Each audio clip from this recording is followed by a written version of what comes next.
Welcome to another episode of Cutting Talks podcast. This is a podcast where we connect with thoughtful leaders within our community to explore pressing issues related to language and languaging in our society. And today we're looking at a topic of immense importance. We're looking at strengthening media with indigenous languages. And I think that is key, looking at South Africa and where we want to take it. And today, to actually guide us through this important conversation, we are honored to have a true veteran in broadcasting. And I hope I'm telling the truth in that you are here to share extensive experience, not only experience, but insight in terms of what it takes to see broadcasting in general and indigenous languages specifically being part and parcel of that. So when I'm looking at the theme of the topic, I'm saying it's strengthening media with indigenous languages. But again, we can look at it from another angle and say it could be strengthening indigenous languages through media as well. And I'm hoping our conversation today will, in a way, deal with both angles to say, how do we then strengthen media, but on the other side, strengthen indigenous languages as well? Let me not even say much.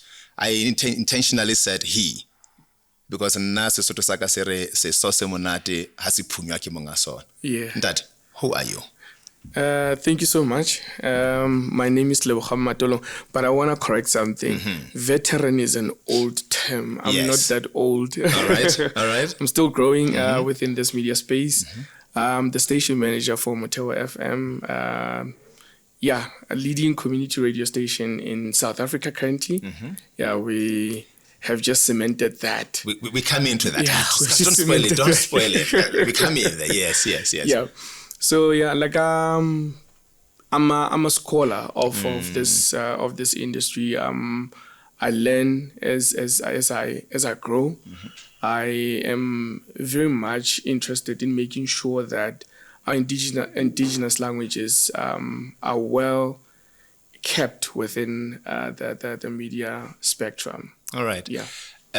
Your teething, yes, as it is in the broadcasting media. We go to Pretoria. Yeah. Why? When? How? Why did you have this insight, the ignition to want to be part of the media, the broadcasting world? Because if you go to Tax, they know you. It's a very interesting space because before I went to Tax, I started here at CUT. I was content and production manager for CUT FM in its inception stages. And then I felt that I wasn't growing. And I needed something that can actually take me out of my comfort zone. Then I went to Tax. Very interestingly, I only lasted for about, I think, a year and 2 months in Pretoria.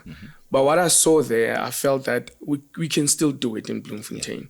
We can still have a space whereby we occupy all spaces of media within the Free State, and we become one of the biggest, if not the fastest growing community radio stations. So my next phase was to actually become part of Motheo FM again. All right. So you CUT, then you go Pretoria, yes, Tax, right? Then you decide to come back. Yeah. But when you come back, you don't come back to CUT. I take it, there's a personal thing that I want to fight with you there. Yeah. You go to Motheo. Why not CUT again? Because like you said, CUT could be the community radio station, which we're going to talk about right now. But why Motheo FM at the time? I needed to come back to Motheo FM because at that time they did not have, progressive leadership. Yes. The station was actually in its dying stages. They needed somebody with fresh thoughts, fresh ideas. And not only I felt like I was the person for it, but I knew that I can do this because I understood the model. I started from Motheo FM. Yes. So CUT had management. They had all their ducks in a row. So me coming here was actually just, I was going to flex actually. So I needed something that could challenge me. That you can flex with. Yeah. That this is your rubber stamp. Yeah, I can flex. All right, let's flex a bit. Right? Sure. You go to Gauteng. Yeah. This is 2-3 weeks ago. Yeah. You come back with an award. Yes. The best community radio station in Mzansi. Hey. How does it feel to be sitting here knowing that, you know what, you own Mzansi? Like community radio station, no one can come and say anything to you. You're the it of community radio stations. It's so real. It's so real. It's one of those things that, like, I always tell my team, work hard, it will pay off. Yeah. Work hard, it will pay off. I mean, we took over Motheo FM in 2020 through COVID. We built from inside, going outside. And I said to them that the more you build, the better you become. The more you build, the better you become. And when we got the award 3 weeks back, I mean, I was standing there on the stage. Actually, I was shocked. I didn't anticipate that we would win Community Radio Station of the Year. Not that I doubted my work, but that one was a shock. I knew that I wanted to win these other categories, but we didn't win any. We just won like the best community radio station of the year. So that for me, like it said, you're the man. Yeah, no, it paid off. Station. It paid off. You're born. Yeah. There was a time when were you number 4 community radio station in South Africa, or number 3 at the time, number right? 4, yeah. I think there were T-shirts that had written that number 4 community radio station in Mzansi. In Mzansi, yes. Now you go to number 1. Yeah. Right? And one of the things, the award that you get becomes almost like the last award of the night. So you're sitting there looking at other people shine. Yeah. What are you thinking? Are we going back to Bloom with nothing? I thought so. I thought so, honestly. I thought so. I thought that the award is going either to TUT or it's going to Tax. I mean, not Tax, CUT. Yeah. Because they had taken two awards and TUT also had taken, I think, about 2 or 3 in the night. So the honors was actually like between the two.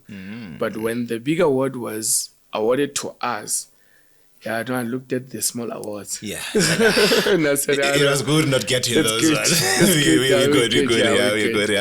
So the award, right? We take it and say, with your experience, we look at your.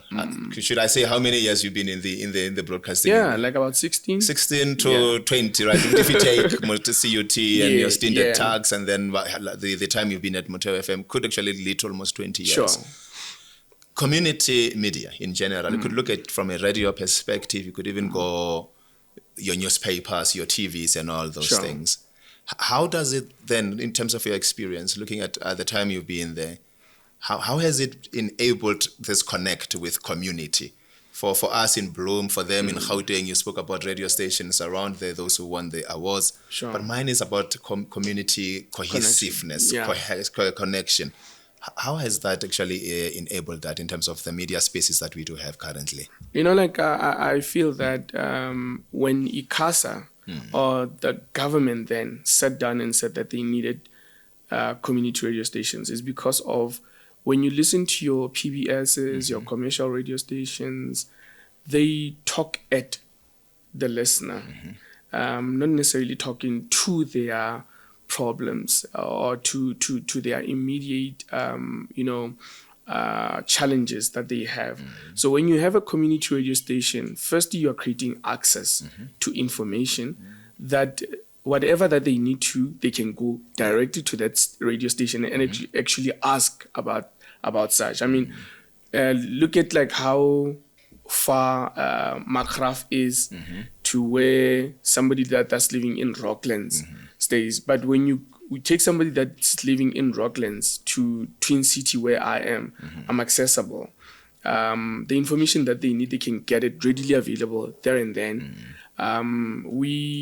We are structured in such a way that when you look at the whole community spectrum, you know that it's where the community gets direct information and credible. Let me just say, credible information, but directly from the source as well. So one of the things that I'm hearing from you is that the problem with your PBSs, your commercials, because I think their footprint then becomes national. Sure. And they'll have a bit of association with international as well. So they need to balance between international, national, and then community level as well. Sure. Whereas with you, you know that if I'm reading Qur'an for now, most stories in there, 90% of them will be about my immediate surrounding. And when I listen to Motheo FM, or it could be OFM, could be CUT FM, I'm getting what is happening in my immediate environment. And I think that's what then becomes the connecting factor in that you're talking to people about their issues. Yes. If there's a house burning in Rocklands, you tell those people that there's a house burning in Rocklands now. Right now. And then it will get to Lesedi FM, I think, after 2 days. And then they still want to report about it. There's a house that 1, 2, 3. True. All right, then. So let's look. Media in the Free State, media in any province within the South African space, it will operate within this hub of diverse cultures. Yeah. And with cultures will come languages as well, right? How do you balance that in knowing that you are a community radio station in Bloemfontein, or a media house within Bloemfontein? You will have Afrikaans, Sesotho, Setswana, Xhosa. Hey, there are many. isiZulu, as I think provincial, will have those as official languages within the province, and other provinces will have different ones. From a community level, how do we balance then these diverse cultures within looking at language specifically within our outputs? Now, like I said, community radio is directly within its own community. So the first thing that you do before you do anything, you ask the community, what is it that they would like to hear, and in what language is that? So with that, that's research. And you get it directly from the people that say, we need this service. So you are able to actually say, Motheo FM broadcasts in 40% Setswana, 30% Sesotho, because of the two languages are stronger in the space that we are in. And then you go to like English, you get it for 20%, because you also have got people that within their household, some of them can even speak Sesotho, some of them can speak Setswana. There's also like we must also remember that like we have a very integrated society. So in integrated societies, you have people, as somebody that is Afrikaans speaking married to a Sesotho speaking person, and their child maybe only speaking Sesotho or maybe speaking Afrikaans.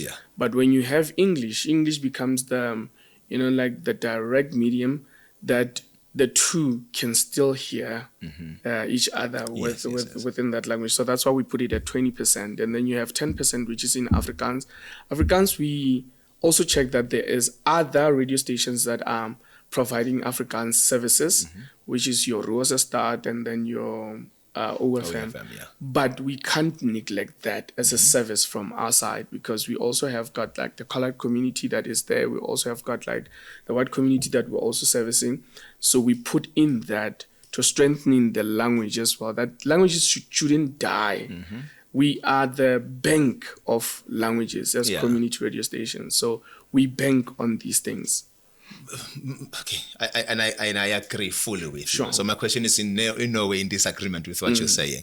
So let's take the Motheo FM with the splits that you have mentioned, your 40, 20, 30, and 10s as well. You're accommodating Africans because of your immediate environment. A Rosa Start, for instance, will mostly deal with Afrikaans and some English sometimes, but no indigenous language. Is it that in their immediate environment they do not have, or they do not have then the immediate agency to want to accommodate other languages? Because we find ourselves in most cases accommodating all this other English and Afrikaans, but where Afrikaans and English is actually doing well, we are not, indigenous languages are not accommodated. What could be the problem with that? I think it's research. Research, because more than anything else, where you are, when you do your research in terms of the language that is spoken there, the top ones will always come out top. So you have, like, for example, in Rosa Start, they will say, we've got more African-speaking community and an English-speaking community. But predominantly, they've got more African-speaking. So in the English community, it's them accommodating the English community that is there. The English community does not necessarily mean these white people. No, of course. Could be colored people, could be the Chinese, could be me. Could be you. But they are accommodating that as well. So when you go to Motheo, where it's located directly, you've got more Setswana and Sesotho speaking than there is Afrikaans and isiXhosa as well, because Xhosa and Afrikaans is 5%. So predominantly, there is more Sesotho and Setswana speaking in our direct vicinity where we are. Yeah. Then. So let's look at it, right? We're looking at these languages and we're saying there should be opportunities and maybe some challenges as well in terms of how we accommodate them in broadcasting. So yes, we want them to be there. We want to celebrate them. But what are some of the challenges and maybe beyond challenges, opportunities of using these indigenous languages as opposed to maybe these dominant languages to cater to our people as well? Maybe challenges and some of the opportunities that are there. I love your question because it directly speaks to the Pan-South African Language Board that they should actually look into researching. But when you do your research, it shouldn't be research that is done in English and then translated into Sesotho. It should be done directly from Sesotho or directly from Setswana or directly from, isiXhosa or like Sepedi. That there was a person that actually, I think, has a doctorate now in the University of Pretoria that did their thesis in Sepedi. Sepedi. Sepedi. Yes. So we did like a Sepedi, but now you look at how that person got there.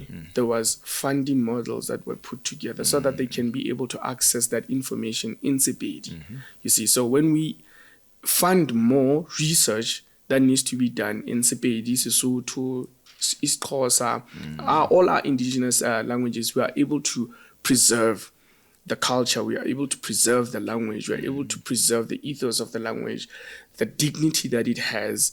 As South Africans, we are able to say we have people that speak Sesotho. Where this is the library for Sesotho speaking people, Setswana speaking people. They've got a library there, and everything that is written in there is written in their languages. Yeah.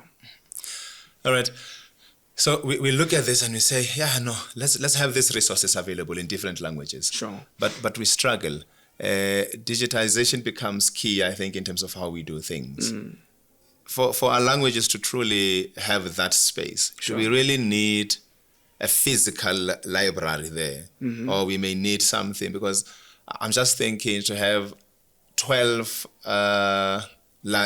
physical buildings catering to the official languages of the country. Is it not possible to have those buildings digitized and all the information? We don't have to go to a building, but we can go to a particular platform and access all that. I think we need hybrids. We need to build in hybrid. Have something physical, have something that is also digital. Because you've got people that actually are not so loving the digital space, but they can go to a physical space. You've got people that love the digital space because the physical space is just too overwhelming for them. So when you create the two, you don't need to build a building as big as this library house, but you need to have something that says this is what Setswana looks like. These are translations that have been made for Setswana to become what it is today. And Setswana then and Setswana now is not the same. Of course, because times change. Have literature books, psychology books, mathematical books written in Setswana, and that people can be able to still retain their language. They can still speak the language, having a book in their hands. Make sure that we publish more Setswana books, Setswana or Sesotho books that can be sold at your, local bookstores and all of that. I was just telling you about a couple of books that are written in English. We can have those books, the same books, written in Sesotho or in Setswana. So that we can have the same content, the same context, but in a different language. All right, then. Let's look at it from a general broadcasting perspective. In your view, Sure. A strong indigenous media landscape, how does it look like? If you were to sum it up to say, if you're talking about the power of indigenous voices in media, how does the landscape look like? Unified, but diversified as well. Embrace the diversity, that we are not all the same, but unify it. Make sure that it has the same, understanding, the same growth. It grows together. The other one does not grow stronger than the others. Make sure that we all push these languages all together, so that we don't have a feeling that when you go in a space like Gauteng and you're speaking Sesotho and somebody comes to you and you're like, I'm lost somewhere, and they ask you, awukhuluma isintu. They should actually be saying, ngiyakuzwa kodwa. I can't speak the same language, but I can still hear you, because the languages are all bred equally, like are all pushed equally. We have that space where everybody, like speaks the same languages. I'd like to just make an example for you. When you go back into the 90s and you go into production, television production, you would find one actor was able to do 4 to 5 languages in different, dramas. You would have Jerry Pele speaking Sizulu. You would have him speak Sepedi. You would have him speak Sesotho, Xhosa, and isiZulu. Yeah. But lately, we see that there is like a domination of languages in terms of like our production. That when you don't speak isiZulu, you can't get more work. Yes. When you don't speak isiXhosa, you can't get more work. When you don't speak Sesotho, you can't get more work. So when we push productions, let it be that we push for the language enrichment. It shouldn't just be for for likes and for vibes. Yeah. It should be for enrichment.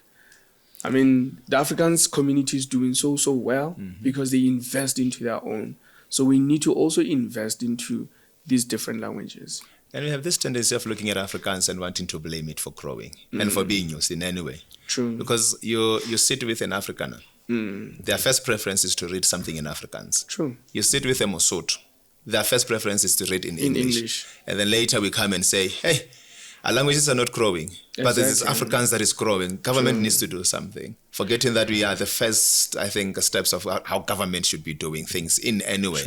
Right now, there are a few universities, Afrikaans-based universities that are being built around South Africa, privately so. Yeah, exactly. And we're going to complain, as opposed to looking at it as a model of growing our languages and making sure that they are developed to a point where they can be used for academic purposes and any other purpose. If we could take away politics and start looking at everything that culture and tradition is the same. Afrikaans people have got their culture and traditions. Yeah. Sotho-speaking people have got their cultures and traditions. All they just basically need to do is just to have the same community invest into the same thing that they love and admire. Don't be a Mosotho in September. Yes. Because people become Basotho in September. They wear shwe like from the first day of September up until the last day of September. And then after that, they're no longer Basotho. But you find an African-speaking person, Gord Brooks and all of that, every day. They're Africans every day. They're not Africans in September. For them, September is a prime month. Yeah, it's a prime. It's just a meat month. So you find yourself in where you are with whoever that you're with. Yeah. And let's find unity. Because where people are united, there's strength in that. There's common understanding. You take away the whole politics system and you will find that like we can build the same thing that everybody else is building. Not only the African speaking people, look at the Zulu speaking people. Their language is thriving. When you go to the United States, the first thing that when you say they are teaching African languages, Zulu is there. Why is Sotho not there? Yeah. No, that is true. And it's something that I think we need to take it upon ourselves to truly, I'll say educate, but I think there's a level of ignorance from our people as well. True. In that we want things, we want to see them, but we don't want to use them. So we want productions to be in these languages and all, but when we need to consume, we're not consuming. Yeah. And I think in media, when you talk about media and the economy, you can't have an economy associated with media when there's no consumption. But I beg to differ with that. When you go to TikTok, one of the largest platforms that you would find like in Africa at this moment, some of the most consumed content comes in Sesotho, comes in Setswana, comes in isiXhosa. So we can't say that we don't have people that are actually watching or like consumers of this.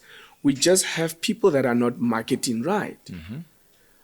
How did you know about the university that was built in in Centurion because it was marketed. Yeah. It was placed all over. People were talking about it. But the minute there is a production on TV that is in Sesotho, nobody talks about it because they feel, no, there's no audience for this. So don't make a budget, don't make a hoo-ha about it. Why is there not a production about Chimushweshwe? But there is a production about Shaka and Shaka Ilembe. MultiChoice has put millions of friends in there. Millions, bruh. Like, I mean, you've got actors crying to get actually in there. Your McGee's of this world actually appeared into this thing. It means that when you put money into something that you believe in, you market it so well, everybody would want to speak. You sometimes feel as though you are Mozulu, but you are Mosotho, you see. Because the Zulu-speaking people, they will make you feel so welcome in this space, so warmly. They advertise themselves as like the thing. Well, they are. What about you as Mosotho? Why are you not, portraying the same thing? All right. No, I do. I'll agree with that. In the example that you're making, that looking at TikTok, looking at your even in Facebook now, I see a lot of people starting to write in their languages as well. So there will be then consumption in that. What then we're lacking is resources that will advertise the need and the thirst for this consumption. With the theme that we spoke about, right? And we say that we're building up to International Translation Day. And we need to have a discussion in terms of how then do we get to that level. And I'd like for us to actually look at the role of both translators or language practitioners in general, and then look at media professionals as well, and truly get into understanding how then their roles can build to these voices being presented and strengthened within the media space. For example, at maybe where you are based now, you will have news that are read on an hourly basis. Some in Xhosa, others in English, and then Sesotho and so forth. How do we write those? Do we write from, like what you said, it's something to translate from a particular language to another one. So within your processes, and how is it done in your community radio station, at Motheo, to be specific? Do we, as a Mosotho, do I start writing my story in Sesotho, or do I wait for the English to write and then transfer it to English? I just want to get that maybe understanding in terms before the question to say, how do we start that process? You're a journalist. Go and find news. Write them down. Yes. Don't look for news from another source. You're a journalist. Go out there, find that story, cover that story, write it in your language. Let it be broadcast in a language that you are going to read it in. If you are Setswana speaking, write it in Setswana. If you are Xhosa speaking, write it in isiXhosa. I'll make an example for you. I think it was either Die Beeld or Pretoria News, one of the two. They write in Afrikaans every single day. Oscar Pistorius' story, when they broke it, because they were the first ones there, how did they write the news? They wrote it in English because it was more about an internationally recognized person for them to write it in English. So they were giving it to the global space. But everything that was written in their newspaper was not written in English. It was written in Afrikaans. So if you are to break a story that you feel that this is a global piece, when you take it into the socials and all of that, you can write it in English so that like the global space can see. But also if you write it in your indigenous language, there's translations on your social medias. So people can just click translate, then it translates into that particular language that they need. If it's Chinese, they would read it in Chinese. But you have written it in your beautiful Sesotho, Setswana, isiXhosa, that the person that needs that can still see what you have written. All right. So you start there. Write it in your own. Don't go and source it somewhere else. Then you start translating. Write it in your own from the word go. So those efforts, if you're looking at preservation and promotion and development, from both then the translator and the original journalist from a media professional point of view. In terms of us truly promoting and preserving these languages for media, broadcasting, media in general, are we getting there, or what is it that we need to do differently to see to it that when these 2-3 professions come together and work together, they can actually have some footprint in preserving these languages.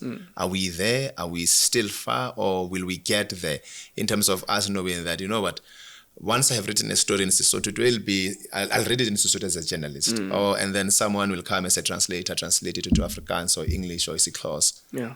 What happens with that particular data? Is there somewhere where we take it for preservation, or we keep it in our stores as broadcasting houses, different broadcasting houses? Because the moment I'm of the view that the moment we keep it to ourselves, we're denying the growth of that particular language. Your thoughts on that? When we grew up, we used to have photo albums in our houses. Yeah. We'd take photos, print them out, put them in the photo album. Nowadays, when you take your photos, where do you place them first? Digital world. So if you're taking everything and you're putting it into the digital world, it means that you're archiving. Yes. But make sure that you archive the right thing. Don't just archive the right thing. If you're a news presenter, if you're a translator, if you're a sign language interpreter, archive this whole thing and put it onto this digital space, because there is that digital footprint that you need to make. Yeah. If we are not promoting ourselves, nobody will promote us. If we are not taking our own languages and preserving them, nobody's going to do that for us. Yeah. People will always promote and preserve their own languages. When you go to Europe, a lot of people are speaking French. Yes, there is a lot of English-speaking people, but most of these people are speaking French. And you ask yourself a lot of questions. When you go to Africa, there's French-speaking people in there because of the colonization that was there. But more than anything else, what are they doing with their indigenous languages? When you say Hakuna Matata, what language is that? Or you're just saying it because of it's where you saw it on The Lion King. Find ways in which you research on these indigenous languages and find a way in which you can say, I've learned these couple of languages. I mean, we've got some of the most blessed people around universities here that can speak close to like about 13, 14 languages, black, white, Indian, and colored. Take these people, record them, put them on these podcasts, and ask them maybe if they could like have some segments that they do within the podcast space that they record in those different languages that they have learned. All right. We record in I think from the Northwest University, they'll have what they call the escalator, where theirs is to source data. I think I'm interested in knowing, is it possible at all in that once you have archived these stories, relevant data, relevant information, to share it? I don't know how then the processes of copyright works within then the broadcasting. It could be from national level and to community level as well. Are they copyrighted to a point where you can't make them available to, because one of the things that they always preach is every single segment of data is important. Could be 2 words or a phrase in Sesotho. As soon as you have that, the relevance of it does not really matter as long as it was said within a particular context. They need that so that they can grow these languages digitally as well. Is it something that is possible where we could have, even if it's a research project where we go to Motheo and say we need the data for this year? Everything that was said in Sesotho this year, can we have that, analyze it and work with it and see what the story is? How is copyright when we're dealing with this preservation? How is it dealt with within broadcasting? I feel that copyright, like there's a whole lot of red tape when you go to copyright. But the best method to use in what you would like to achieve is have partnerships. I mean, partnerships work much more better than to go and actually ask for copyright, because like you ask for copyright of this whole thing, there will be an infringement in the very same thing, because it was not translated directly as it's supposed to be. So the person that holds the copyright for this will always say, no, it was not done right. But when there's partnership, it means that we're going to look into this, take this, and then maybe just modify it because of the clientele that we're looking for needs a modification of this whole thing. So when the person goes into that space, knowing that they've got a partnership with you, for them, when you do that, it's business for them, because it needs to, echo within the same space that the person is actually selling it to. is well within their right to actually like translate it.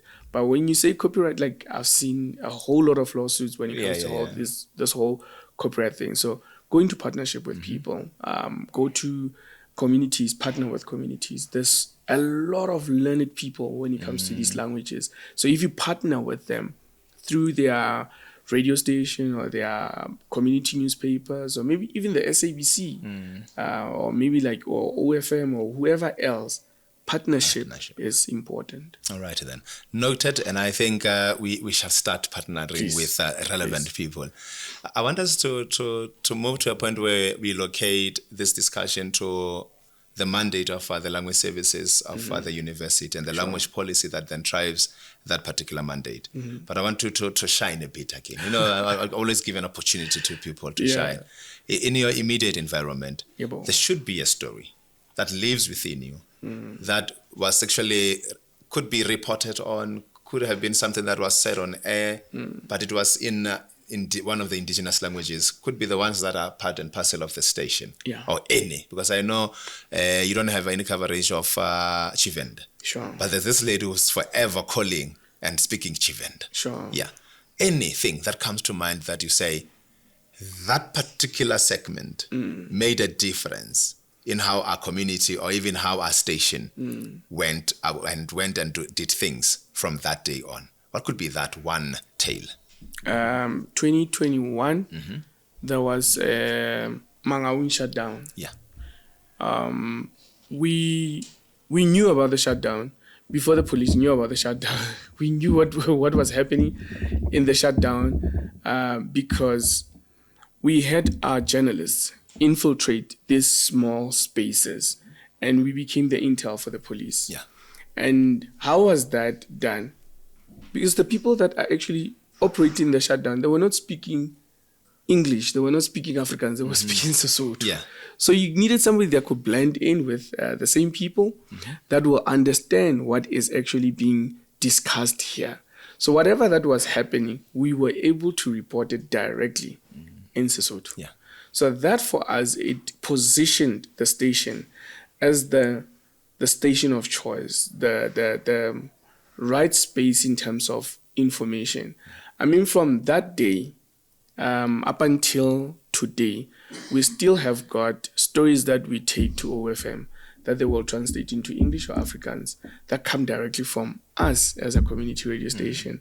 We still have got people that are in, like these big media houses that still get like some stories that are coming from us locally.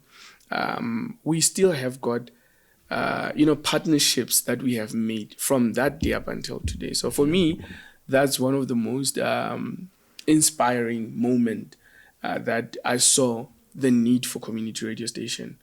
I saw the power of a community radio station, and I saw the impact that it has, amongst its own people. Yeah. So one of your sports presenters, commentators, you will give me the right terminology there. Yeah. Apparently something big, something semi-final, something things going on there. What exactly is going on there? Okay. Yeah. This is your moment to shine. I want you, when you live here, you should know that, this was not just a conversation. You need to shine. Yeah, you did the work. I see what you're doing. Yeah, you did the work. So something is in the air. Yeah. What's it? Mpigzo. He's a sports journalist. He has been nominated out of the top 8 people for the MTN 8 sports journalist for this tournament. He's gonna walk away with a lot of money. Yeah. I can't disclose. No, please don't. We'll knock on his door once you disclose. I can't disclose. He's part of the top 8. He's in Mpumalanga at this moment. There's a final happening tomorrow between Stellenbosch and Orlando Pirates. Yeah, Orlando Pirates. Yeah, that one. And I think on Sunday there will be announced who the winner is. We're rooting for him. We know that he's got this. Yeah. He surprised us. Like this award. I don't want to sound like Cyril, like everything is a shock to me. Yeah, it's a shock. But when you work and work and work, you forget other things. Yes, you forget other things because there's too many things that you're doing. Yeah. But when I saw this one, I was like, this is our year. No, you're doing it. Yeah, you're doing something right. I don't know if ever it was a white chicken, it was a cow, but there's something that you did which is working for you. Meat blend. We did just there was blood. It's all good. Let's locate the university. Or it could even be any university, but then we take CUT as an example for in this case, and look at the language policy then that is driven through the language services unit. Sure. The language services the language policy in its nature will want to see diversity being accommodated. And that diversity comes with the usage. You could talk about diversity from any other angle. Sure. But because we're coming from the language services unit, I want us to limit it and barricade it to a language and its access as well. The experience that you have from broadcasting, I'd like to tap into that and see how we can manage it better in terms of the diversity that we see within the university space. Currently, we have 4 official languages at the university. Sure. We don't have the splits in terms of 60%, 80%. All we're saying is that no student should be left behind. Sure. In that saying, we're including almost any student that is here. But our mandate is to develop, grow, use these 4 official languages mostly, but accommodate the others. How do we do that? If you have any insight from your background, from your experience, from how you've been dealing with this diversity thing, what could be the best way? It might not be linked and necessarily directed to a university, but you're thinking, if I was at Motheo and I'm faced with 1, 2, 3, I'll be doing this way. What way will that be? I love the word diversity. The power of diversity is seeing the person, not seeing through them, but see the person. Who is this? What are they? What are they doing? And what actually like draws them into our space? Because if you say diversity and we're only talking language, let's say there's a Tsonga speaking person or a Ndebele speaking person here, but they don't understand Sesotho, but they would like to understand Sesotho or maybe speak a little bit of Sesotho. When you look at the word diversity, you must see that person within that space, not the 4 languages. Yeah. You must see that person within that space. That's how you draw in power. That's how you magnify your power because you reach people better when you see them. All right. So I think for me, if I were to give a strategy to the language services, I would say to them, see everybody. It's not only like, I'm not saying look at everybody. See them. Everybody. See them. When you see me, you are able to speak to me. Yes. Yeah. All right then. I'm hoping everyone in the team is hearing that we need to see people. Yes. Then we can start being with the people as well. We've been talking about preservation all along. One of the key things that we need to achieve within the university space, using the same language policy, will come the preservation of these mother languages. Yeah. I was at MUT a few weeks back. I called them milk languages. If we call them mother languages, they could always be milk languages, and they were laughing there. So, with the experience being in this broadcasting world of 20 years, for the benefit of those who do not know, I'll say over 20 years. Yeah. Some of the efforts or initiatives that you believe could be effective to preserve. We spoke about accommodation of diversity, and you spoke about see the person. Yeah. Once we see them, but we need to preserve better this seeing that we're doing. Do you have any? Because we have these global languages that want to take over. Sure. How do we then preserve better? Speak your language 365 days a year. Let's speak our language, or languages 365 days of the year. Let us not only find a specific month and then say, it's Africa month, then we will be speaking African languages. Yeah. Let's speak our languages every single day. Let's magnify, I don't want to use the word glorify, but magnify our languages so that the next person that when they hear this language, they know that I've heard this before. Yeah. It's a South African language. There's a guy on TikTok, he's a Chinese guy. He goes around the world. I'm an avid TikTok watcher because I draw a lot of content out of that. And I've noticed that a lot of our people give content to the overseas people. And we don't actually notice that we are feeding them content. And they take this content and they make it their own. This guy goes all over through Europe interviewing people. And you could say to you, I can speak your language. And then you would say something in Sesotho and you'd be like, Lesotho. And then you know it's Sesotho. Why is this person trying so hard to actually speak like everybody else's language? Because he understands the value of speaking somebody else's language. There's a great Afrikaans idiom, I'd say. I can't speak it in Afrikaans because my Afrikaans is the data is depleted. But they say if you would like to speak to a man's heart, speak their language. Okay. Yeah. Prata mansatao, something like that, yeah. I know at least your Afrikaans is not that depleted. Yeah, we got there. Yeah. Yeah, it's something. I think I'm actually familiar with the person that you're talking to, and Africa. He does Africa more than most. I think he targets. I think most of Africans, and he'll go from Egypt to your Cape Town, and then he'll try and speak those languages. True. Now, one of the things that we always say, and I think it's the high time for me. I always say wherever I go, I preach the fact of preference over not understanding. Sure. Way back 30 years ago, we used to say we need to cater for people who do not understand English. You get? Yeah. So we need to speak Sesotho. We need to speak Sesotho because there are people who do not understand English. We need to have an interpreter for Sesotho because I'm going to speak in English. Then these people might not understand. Sure.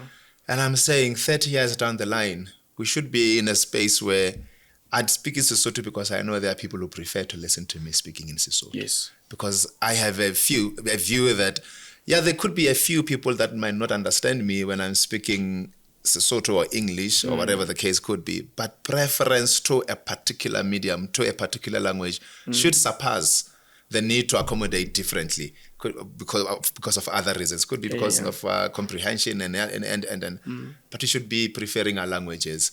And I think that's what I think the Afrikaners are doing, the Zulus are doing, the Xhosas are doing. I used to work at the magistrate court a long time ago. This gentleman, high-level gentleman from one of the government institutions here, I was interpreting, sitting there as a student here at CUT. Now I see this person and then I'm like, he's covered, he'll speak English. I don't listen as they start. And then once he's done saying whatever he was saying, the prosecutor was actually giving him what he's been charged with. I'm keeping quiet. I'm not doing interpreting. I'm keeping quiet, folding my arms, looking in the heavens. And then when he's done, he looks at me, he's like, interpreting Sesotho. I was shocked. From that day I knew, not just because you're a manager or a director somewhere, you can speak English with your nose. Sure. You might still prefer your language. How is it important to prefer things as opposed to be forced? Yeah, you see, because this is a university podcast, I'll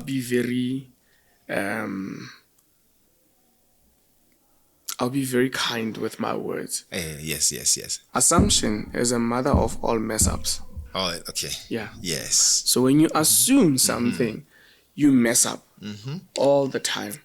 So we should never ever think that somebody else understands what you understand. I love DJ Sbu. DJ Sbu is a well-known person. Yeah. Assuming. Again. Yeah. That's me assuming. But wherever he goes, he introduces himself. Who is he? What is he all about and all of that? So when you speak to that person or when you learn to speak to everybody, speak your language. Yeah. Speak your language. Speak the language that you are comfortable with.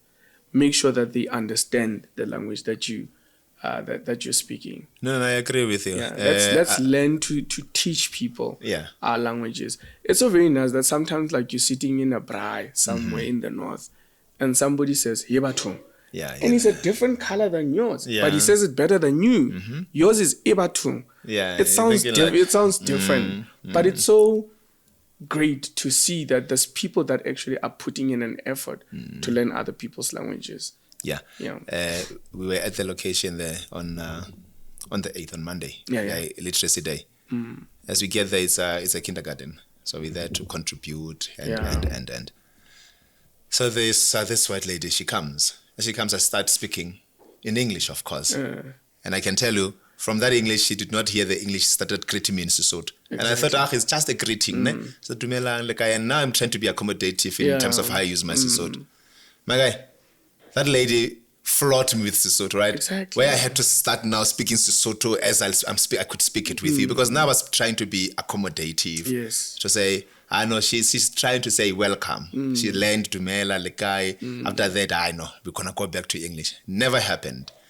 And I think that says, if some people are willing, and if some individuals are willing to accommodate us as much as we try to accommodate them, we could have a better country, I think, where it's not only us who will learn this, the English or the Afrikaans, but even that community might want to start learning this that we speak, so that at least that first interaction could be better off, because we lose each other in those first 5 minutes where we're greeting each other, then you are sound Afrikaans, sound English, Xhosa, Zulu, and I want to be Sesotho and prove you that, no, I am.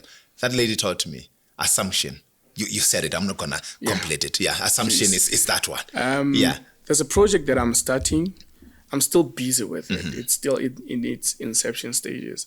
My target audience is Gen Zs. Yeah. What language do they speak? Oof. So if you don't do your research properly with your audience, you miss them all the time.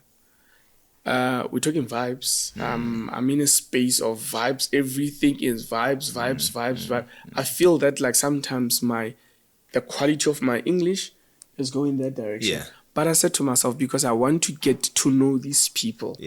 I want to speak the language that they speak in. This product that I'm creating needs to speak directly to them. I'm not assuming that they would want to speak something else. Because when you text, I text with my 11-year-old. Every single time that he would say thank you, he would just say TY. And I would ask myself, what is this TY? Until I was schooled by him that it means thank you. Yeah. So from that space, you see, it's a very simple thing. From that space, I said to myself, imagine if we were to create advertisements that speak the same language as them. How far can we go? No, we Kati. I think no. I get you. Still gonna talk to. I think I just gave your audience something to. Yeah, no, I'm gonna research that. So don't worry. I think I have a research topic already. So here we do research. Sure. So once you say research, we partner. You said partnerships, right? Partnerships. Yeah, I'm with you there. We're gonna now do it formally. Yes. Yeah, no. We'll have a paper and stuff, and no. It's all good. I like that. It's all good. Community broadcasting. And higher education. Yeah. That partnership that we speak about. How do we come to you? Or what is it? And I know it could be an idea or anything. How do we come and say, we want to see multilingualism thrive within our spaces? How do we work with you as broadcasting within community spaces to make sure that the promotion of this multilingualism, long life learning truly happens? But not only at a university level, but what you said, we need to actually go and tap into communities and start giving them what they want. What type of content could push this aim that the universities have of being a multilingual space, a multilingual environment, but not the universities alone, feeding from what the communities where those particular universities are based? Go to the low-hanging fruits. The low-hanging fruits are, what is the topical discussions at this moment? Yeah. Unemployment, the highest scourges of GBV, the not so sure information that comes out of the university or into the university from the outside, or from the inside going to the outside. Get that. These are low-hanging fruits because misinformation is actually on the low-hanging fruits. Yeah. And that is where you change the narrative of how the university must speak to the outside world. And remember that my audience at the radio station is your potential client. Could be somebody that would want to do a short course here, be it somebody that is doing a grade 12 going into university. that's your client. Yeah. So looking at that whole space, when you say that you want to do partnerships, go to the low-hanging fruits and tackle the information that needs to go to them. It may not be marketing information about like the university and all of that, but it could be something like a topic that you feel that this topic, if it was done in Sesotho, it would have gotten much more traction to the people that are actually like down there, the masses. So that like whatever that they need to understand, it comes out of the university's mouth in Sesotho to them. You see. So they learn to trust, they would learn to trust what? We're in the business of trust. Yeah. Let me tell you that. Like I always tell my team that we are selling two things. We're selling hope for somebody not to say something or do something that they will regret. We're selling trust as well. Because whatever product that you have, if a person does not trust it, they won't buy it. Yeah. For me, I took buy. Yeah. As I move to this particular one, where I want us to look at language and the economy. Sure. Where we say, what role then could language play in the economy? What we have currently, and you spoke slightly about it in terms of TikTok and consumption being in terms of these other languages as opposed to your English, for instance, in the South African context. Right, currently, when you look at most advertisements and everything else, money is pushed in advertising in English in most cases. You'll find Afrikaans being second here and there, but mostly it's in English. How do we change that narrative? And it could be changed via using these spaces that you have, as opposed to wanting to change it from there. Because I always say some things that we want to change from top to bottom, whereas we can actually do better from bottom to going upwards to top. How do we then deal with that? Before I answer your question, can I give you a food for thought? Yeah. In South Africa, how many babies are born annually? A lot.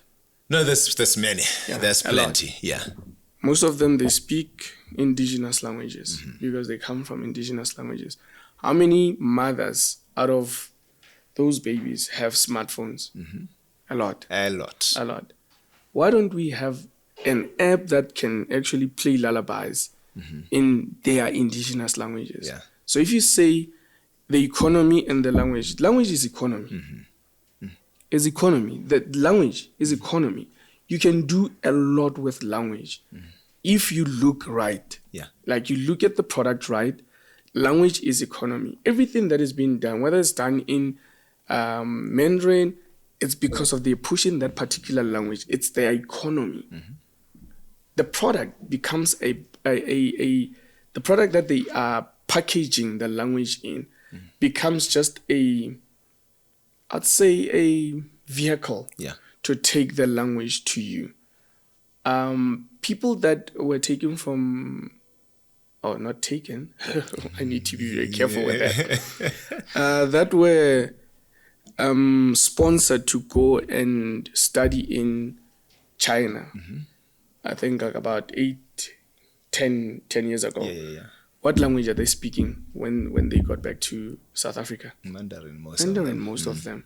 So language is the economy. So if you're not taking your own language in its preservation, make sure that it's magnified to the world, that this is what we are doing with this language. Yeah. Nobody would care about that language. Nobody would buy a product out of that language. So if you're saying in South Africa, in terms of the advertising space, the advertising spend most of their money in Afrikaans. Why? Because Afrikaans people, when you say, kom koop hier, they go. Yeah. They heard what you said. We want to polish things, and you need to say it as it is. Translate it right. Make sure that when you say this to a Sotho-speaking person, that this is what I would like to sell to you. Yeah. It's packaged right. It is done right. Therefore, it will reach the right person. All right then. Speak to my heart. Speak my language. Speak to your heart. Oh yeah. You this Afrikaans thing is here. I want to learn it. No, yeah, bro. Yeah, bro. I want to learn it as well. Hopefully, it will stay with me as well. Sure. One of the things that you speak about today is the fact that we should not only heritage in September. Yeah. We should heritage every day. And I think if we do that, then we contribute to this economy that we want to build, because we will be using these languages, preferring these languages. Therefore, they could be part of your advertisement, of your money pumps and all that. The issue is we only want to heritage in September. And not even, sometimes only on the 24th of September. Yeah. And after that, we forget who we are. We're celebrating the same Heritage Month this year. As we celebrate it, what does, and I want to be specific in terms of Motheo FM here, what do you do differently? And I'll say differently in that, you see, we grow every day, as much as we want to heritage 12 months of the year. But we have this one day, 1 month where we amplify the heritage that we've been doing from Jan to September and then after September. What are you doing to just augment, to mark the day? Not that you have not been heritaging from Jan, but today we have an opportunity to say, it's my birthday. I've been growing the entire time, but today it's my birthday. It's the Heritage Month. What is it that you're doing differently as a station to augment this that we want to see happening throughout the year? We heritage every day. We speak the language every day. But for this one, because of it is a day that has been highlighted as this, we amplify the voice. We give the voice a better angle than we have been doing throughout the whole year. So we would go into the community, have a broadcast in Sesotho or in Setswana, that the people that are actually in that space that you're celebrating with, they hear the language that is being spoken there. They can see the face behind that spoken language, like the voice behind that spoken language. So when you do that, you're amplifying the whole thing and you're making people see and buy into the same product that I said. When we're talking this heritage and access, and for me, I think the issue is access. I've always been amazed, right? You go to national parliament. They have interpreters for each sitting, for all official languages. And we have, from national level, you can go community later on. We have languages that cater, I think, stations that cater for these languages, from Afrikaans to Sotho, English, and all of them. Why is it that every single time when Ramaphosa is speaking, from LSD FM, that's supposed to be a Sesotho radio station, we still hear Ramaphosa speaking in English. The message still comes in English. But in Parliament, where he's delivering the same speech, there's someone who's interpreting. The only thing that we need is a connect, that we hear the interpreter as opposed to Ramaphosa when you're listening to LSD FM. When I want to hear the English, I can go to SAFM. Can't we be given that choice? What then is it a stumbling block for me to get that access? Not really.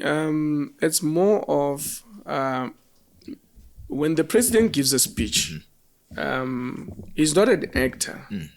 He is the guy in authority. So his office must, the speech that he gives must come out of his own voice. Because if you give it to somebody and say, no, we're in Sesotho, let's get a Sesotho translation, that becomes a distorted message for a person that is listening somewhere else, because they could say that I heard somebody else speak. Who was that? No, it was a translation. So it needs to come out of his own mouth with whatever language that he's speaking. Then after that, we normally cater for an hour to deliberate on this particular speech that he has given, meaning that we are translating now what he has said, but he said it first. So it must come out of his own mouth. Anyone that is in authority and power must give that particular order or maybe a speech from their mouth. You become the translator after. But you see, where my argument is, when I'm in authority as Ramaphosa, and then I'm missing this 40% who are looking at me, mumbling, but they're not hearing anything. What authority do I have over them? Unfortunately, in terms of when you look into the constitution of the country, that dictates. You see, that dictates. The 40%, the person that is actually having this message coming through must make sure that they reach the 40% before it disappears. Because they are only looking at that time, the mumbling of the president and not hearing what he's saying. But before the president, as soon as the president is done, we're like, this was the message by the president. We are going to now translate it to you. So that person will be like, it was a message from the president. I could not hear anything. I only heard Sasa, this. So now they start to trace when you take out the speech in their own indigenous languages. So it's important that we must always remember that offices are not all the same. You know, like sign language interpretation, that is why they put it at the bottom corner. And the person that is speaking is here. You see the person translating, but you see who's talking. Because that office that they are in must have authority over you as a person. Yeah, the sign language one, it's a bit of a thorny issue as well, but it's not a discussion for today. Just for insight, honestly, for me, I feel it's injustice. I understand with authority and all that. Let's say in the news, for them that's the volume that they can get, and the volume is this little. So you're sitting here, you're watching that screen there. Your volume is this. So when you're looking at those hands moving, that's your volume as a deaf person. So we give them the minimest of volumes. Someone who can hear, they have this big picture, and the sound. But that's not for today. But also, your question presents an opportunity. Yes. That we should actually engage authority and look into the Constitution. What does it say? So that like we can, when the person speaks, when the president speaks or the premier speaks or whoever that is speaking, we can get them directly there and then. But it needs to come out of the bigger offices. No. Truly. Let's look then. There's a point of this, and I think we're almost at the end, right? But I want us to look at the future of community radio or community broadcasting in general and indigenous languages within the media space. What do you see as the future? And maybe to tie in, let's look at technology being part and parcel of that future as well. And when you say technology, I'm sure like you're talking AI mostly, but the future of indigenous languages in community radio station is far greater than what we see. Like I said, we need to amplify it. We need to make sure that we put it into spaces that are very attractive to the people that we want, and we would like them to hear what we are talking about all the time. Community radio station is here to stay, but the only economy is the language.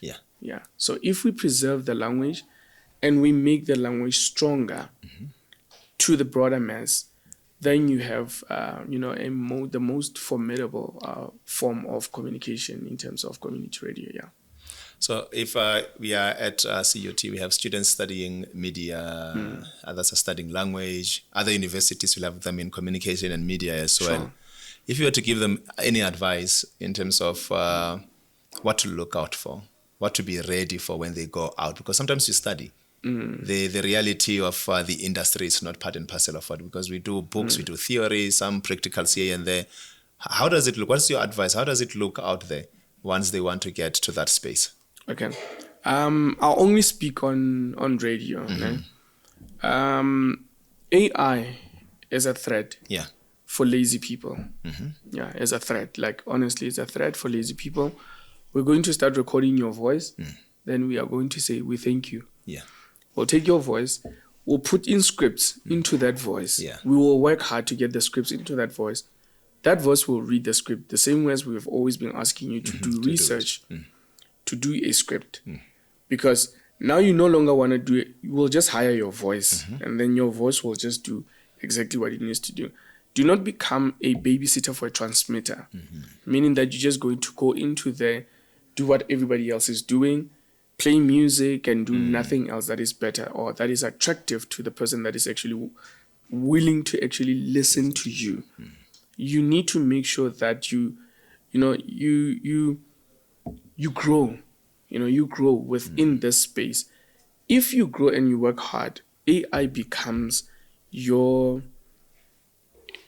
partner to achieving a little bit much more better than what you've always wanted to achieve. But it will replace you if you're lazy. If you're lazy, like I was telling somebody that we were saying in 2045 or so, most of the jobs that need people thinking are going to be taken by AI. Yeah. I said, okay, can AI do plumbing? Yeah. Can it do plumbing? We eat every day. We go to the toilet every day. It can't do that. Yeah, they can make robots but it can't. That's logic for human beings.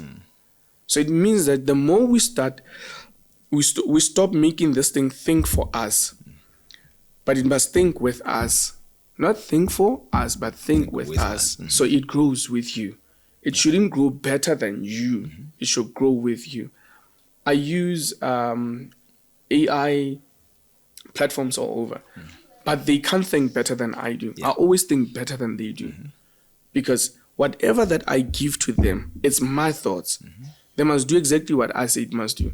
I mustn't just push in like English fiction and then it brings me in English. I must tell it exactly what am I thinking, how am I thinking, what is it that I'm thinking about. That is a human job. So in radio, you need to do a human job. Think for your listener, not ask something to think for him or her. No, we're ready.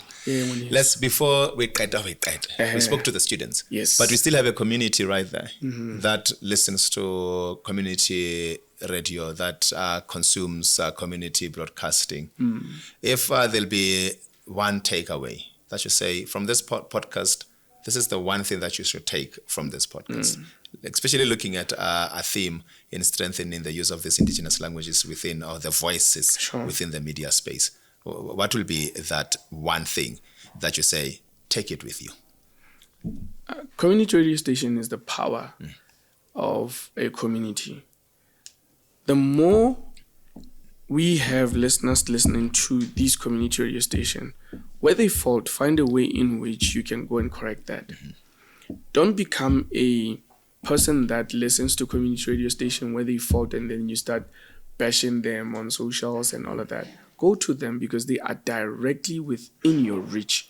Speak to the people that actually are, managing that space. I mean, you can't do that at OFM where you don't have that luxury to actually say, I don't think this presenter is suitable for this. You can write to them, but when they have made that decision, it's done. It's done. But with us, you still have got, ample opportunities to actually influence some of the decisions that are actually made within that community space. Because if this voice is put at this time and it speaks to the chunk of people that are actually here, they can hear. And they will be able to actually, react towards what they have heard.